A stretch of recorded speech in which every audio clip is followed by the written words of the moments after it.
분당 서현역 흉기 난동 사건 피의자 최모 씨에 대한 신상공개위원회가 열렸습니다. 피의자 신상공개 여부가 곧 결정되는데요.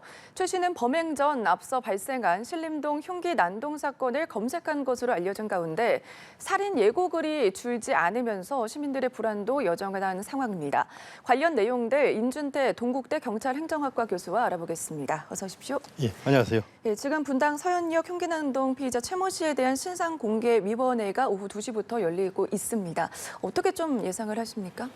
사실 경찰에서 신상 공개하는 것 이전에 이미 많은 언론사에서 실명하고 나이하고 심지어 얼굴까지 이렇게 공개된 상황이라서 어떻게 보면 좀 약간 김이 좀 빠진 그런 약간 느낌도 들고요. 예. 그러나 현재까지 어떤 그 범죄자의 어떤 그 범행의 심각성이라든지 어떤 이런 것들을 봤을 때 또 범죄 혐의의 소명이 상당 부분 된 것으로 봤을 때 네. 신상 공개가 되는 것은 아마 거의 99% 확신하고 있습니다. 네, 잠시 좀 오후 2시부터 열리고 있기 때문에 조금 뒤에 결과가 나올 것으로 예상이 되는데 그게 속보로 들어오면 저희가 또 전해드리도록 하고요. 사건 발생 나흘 만에 결국 안타까운 사망자가 나왔습니다. 이 최 씨의 차량에 치인 60대 여성이 숨졌거든요. 최 씨의 그 혐의도 변경이 된 거죠? 그렇죠. 초기에는 전부 다 부상 정도로 네. 또 어떤 심각한 상태로 이렇게 보도가 됐는데 아마 차량 돌진 사고 과정에서 부상을 심각하게 입으신 60대 여성이 사망을 했기 때문에 초기에 경찰 수사에서는 어떤 그 법령의 어떤 적용이 살인 미수 네. 정도로 우리가 예상이 됐었는데 지금 현재 한 명이 사망한 상태이기 때문에 이제 살인죄로 죄명이 이제 바뀌어야 되는 그런 상황이 되겠습니다. 네, 살인 미수에서 살인죄로 변경이 된 상황이고 이 계획 범죄 정황도 속속 나오고 있습니다. 저희가 리포트로 계속해서 보내드렸는데 피의자 최 씨가 범행 전에 신림동 흉기 난동 사건을 검색한 바가 있고요. 또 신림동 사건이 촉매죄가 됐을 가능성, 모방 범죄와 관련해서는 어떻게 좀 생각하십니까? 입건 범인의 그 사전에 어떤 서현역 주변을 이렇게 답사했던 정황이라든지 네. 또 인터넷을 통해서 검색했던 그런 정황을 봤을 때 또 신림역 관련된 사건까지도 참고를 했다라고 하는 것이 어느 정도 확인되는 상황이라면 네. 이것이 이제 어떤 다른 사건에서 뭔가 그 촉발된 또는 어떤 모방성, 촉매제 역할도 우리가 배제할 수 없는 그런 상황이라고 보여집니다. 네, 범행 동기와 관련해서 수사도 진행 중이잖아요. 지금 어떻게 진행이 되고 있는 거예요?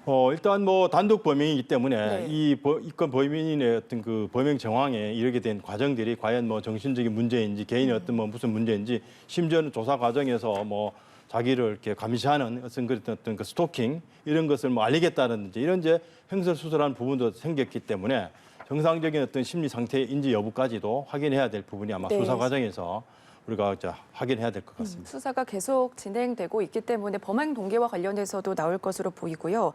이 피의자 최 씨가 정신과 진료를 받다가 중단한 사실도 알려졌는데 이와 관련해서 사법 입원제가 대안으로 거론되고 있거든요. 이건 어떤 대안인지 설명 먼저 해주실까요? 예, 이 부분은 조금 우리 역사를 좀 설명드리면요. 사실 과거에 정신보건법이라고 해서 1995년, 6년쯤에서 제정된 법령이 있었는데 네. 이것이 2017년, 18년 전후에서 헌법재판소에서 그 환자의 강제 입원과 관련된 그 조항의 어떤 헌법 불합치 결정을 받으면서 새롭게 법령이 좀 바뀌었습니다. 네. 그래서 국민 정신건강증진법이라고 해서 최근에 가장 크게 바뀐 것은 이 정신질환자의 어떤 입원과 관련된 인권 침해 소지가 강하게 부각이 됐었습니다. 네. 그러다 보니까 예를 들면 보호자 2명의 동의나 또 피해자 동의를 질환자의 동의를 통해서 입원될 수 있었던 과거의 시스템이 좀 더 엄격하게 되면서 이 정신질환이 있는 사람에 대한 입원 조치가 상당히 좀 어렵게 된 상황이 되었었습니다. 네. 그리고 또 이번 사건 같은 경우에 이번 범인도 중학교 이후에 이런 정신과 질환의 어떤 그 진단도 받고 또 치료를 받은 정력도 있었지만 꾸준하게 진료를 받지 못한 네. 그런 점이 아마 이 사건에 뭔가 좀 문제점으로 등장하지 않을까 그렇게 염려가 됩니다. 네, 이와 관련해서 그렇기 때문에 사법 입원제가 대안으로 거론이 되고 있는 상황인데 관련 질환자들을 예비 범죄자로 낙인 찍을 수 있다 그런 우려도 나오거든요. 효용성과 관련해서는 어떻게 좀 생각하세요? 그렇죠. 사법 입원제라고는 기존에 이제 그 입원 절차보다는 어떤 그 관계 전문가들의 어떤 의견을 통해서 법원이 판단해서 이 범죄자에게 선고하는 그런 형식으로 가는 방식인데 아마 어떤 사회적 위험성을 고려해서 법원에서 좀 더 적극적으로 개입할 수 있는 그런 이제 좀 조치로 보여집니다. 네. 그러다 보니까 현재 이런 그 제대로 된 치료라든지 진료를 받지 못하고 있는 상태에 놓여 있는 이런 정신 질환자들에 대한 어떤 이제 문제가 있는데 좀 심각한 편견을 갖고 표현한 사람들에 따르면 시한폭탄이다라고 이렇게까지도 좀 심하게 표현하는 경우도 있습니다. 네. 실제로 지금 뭐 신림역인 사건이나 서현역 사건의 우리 피의자들의 정황들을 보면 대처린 정신질환적인 어떤 증상들이 있기 때문에 아마 향후에 이런 부분에 대한 적극적인 어떤 대처가 필요하다는 것이 계속 목소리가 높아지고 있습니다. 네, 신림역 흉기 난동 피의자 이 조선 씨와 관련해서는 사이코패스 진단이 나왔잖아요. 서현역 흉기 난동 피의자 최 씨에 대한 사이코패스 진단 여부에 대해서는 좀 어떻게 생각하십니까? 아마 이번 정도의 범행이라고 한다면 네. 거의 비슷한 어떤 결과가 판정이 될 것 같습니다. 보통 뭐 한 20여 개 항목 중에서 40점 만점을 기준으로 했을 때 한 30점 이상 정도 네. 이 점수로 그 표시가 된다면 사이코패스로 진단하게 되는데 아마 이 정도의 심각한 범죄를 저지르고 지금까지의 정황을 봤을 때는 네. 아마 비슷한 결과로 아마 판정이 나지 않을까 그렇게 예측이 됩니다. 알겠습니다. 신림역, 서현역 사건 이후에 저희가 주말 동안에도 살인 예고글이 계속해서 이어지고 있는 상황이어서 시민들이 불안해하고 있거든요. 경찰은 작성자 54명을 검거를 했는데 이게 장난으로 올린 경우도 상당하더라고요. 이 심각성을 모르는 겁니까? 그렇죠. 10대 청소년도 이와 같은 글을 올려서 문제가 된 케이스도 하나 있고요. 또 현역 군인이 뭐 술에 취한 상태에서 네. 이런 글을 올려가지고 결국 이제 검거되긴 했습니다만은 이런 모방성 범죄나 모방성 행태가 네. 인터넷을 통해서 이제 쉽게 공유되다 보니까 설사 그 범행 의도가 없더라도 이런 글을 올려서 많은 사람들이 불안해하는 모습을 보면서 어떤 심리적 쾌감을 느끼려고 하는 약간 우리가 문제성이 있는 그런 행동들이 지금 계속 나타나고 있습니다. 네, 앞서서 말씀을 해주셨어요. 미성년자 10대도 다수라고 하더라고요. 이게 학교나 가정에서 좀 교육이 필요할 것 같은데요. 예, 왜냐면 이제 인터넷을 워낙 쉽게 또 모바일 폰에서도 하기 때문에 네. 사실 부모나 학교가 바로바로 감독할 수는 없습니다. 네. 장난기 섞인 그런 표현을 썼다가 이렇게 심각한 결과를 이어질 수도 있는데 적어도 최소한 가정에서 이 청소년들에게 이렇게 한 잘못된 행동을 하지 않도록 주의라든지 권고라든지 이런 것은 좀 필요하다고 보여집니다. 예, 경북경찰청에서는 살인 예고글을 올린 작성자에게 살인 예비 혐의를 적용을 해서 구속 송치를 했거든요. 사회 불안 야기와 관련해서 엄정 대응하겠다 이런 뜻으로 보면 될까요?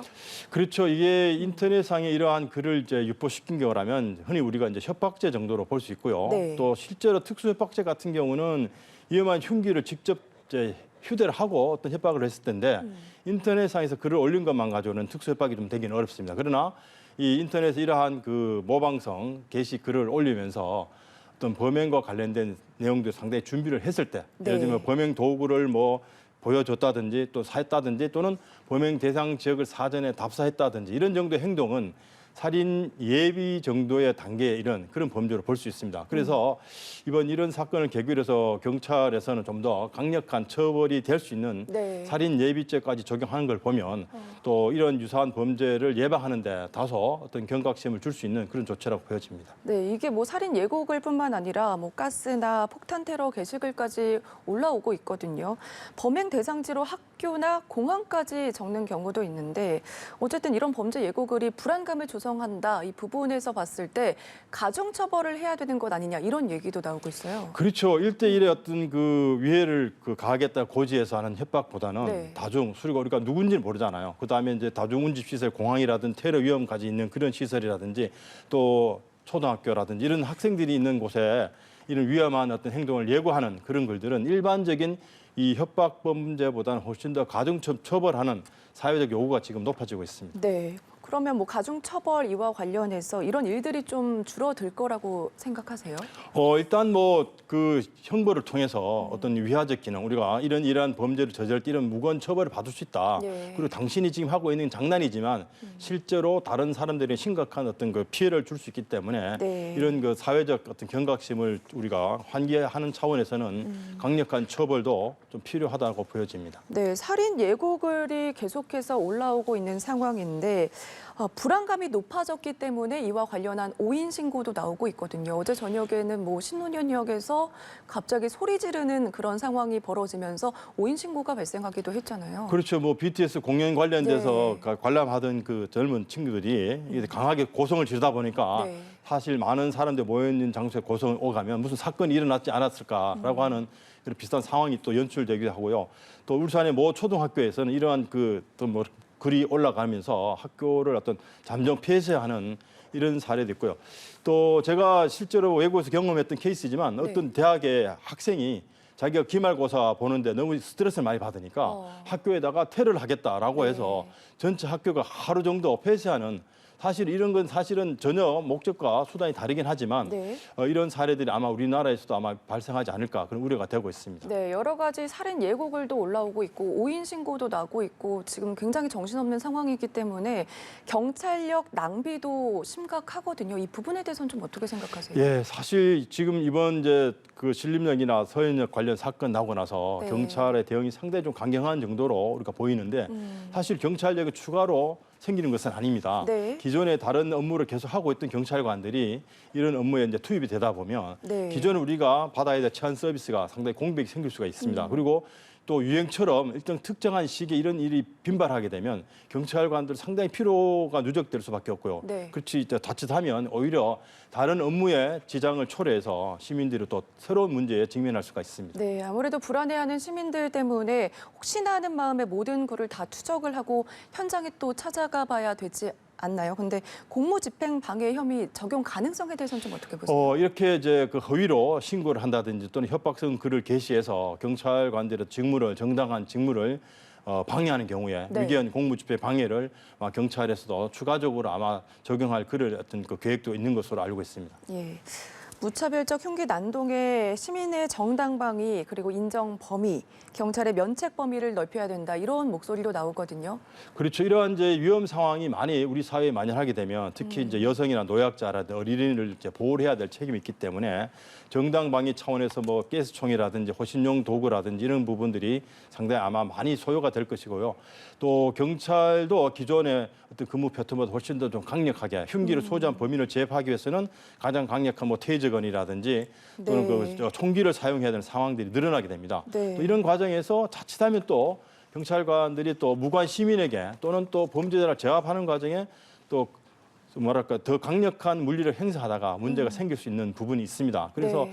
아마 이런 이제 공무 집행 과정에서 생기는 문제를 우리가 면책하는 조항, 예를 들면 경찰 공무원의 경과실, 고의나 중과실인 경우라면 당연히 거의 책임을 물어야 되겠지만 직무수행상 부득이 발생한 어떤 불상사에 대해서는 네. 과감하게 경찰관에게 책임을 면제해 줘야 이러한 강력 범죄를 제압하는 경찰관들이 좀 더 소신껏 뭐랄까 그 직무를 집행할 수 있을 것이라고 보여집니다. 네, 그러면 교수님이 보시기에는 경찰의 면책권을 강화를 했을 때 흉기 난동을 어느 정도 막을 수 있다 이렇게 보십니까? 일단 현장에 출동한 경찰관들이 과거보다 훨씬 더 좀 더 소신껏 이 흉기를 소지한 범인을 제압하는 데서 좀 적극적으로 대응할 수가 있습니다. 네. 사실 뭐 이런 사건이 나기 전에 경찰관들 사이에는 우스갯소리로 총을 뭐 쏜다는 것이 아니라 총을 던진다라고 하는 그런 표현이 있을 정도로 네. 실제로 경찰관들이 권총을 휴대했지만 강력 사건 제압 시에 상당히 주저했던 케이스가 많습니다. 네. 그리고 심지어는 뭐 테이저건을 사용했지만 현장에서 무용지물이 된 케이스도 있고 그러다 보니까 오히려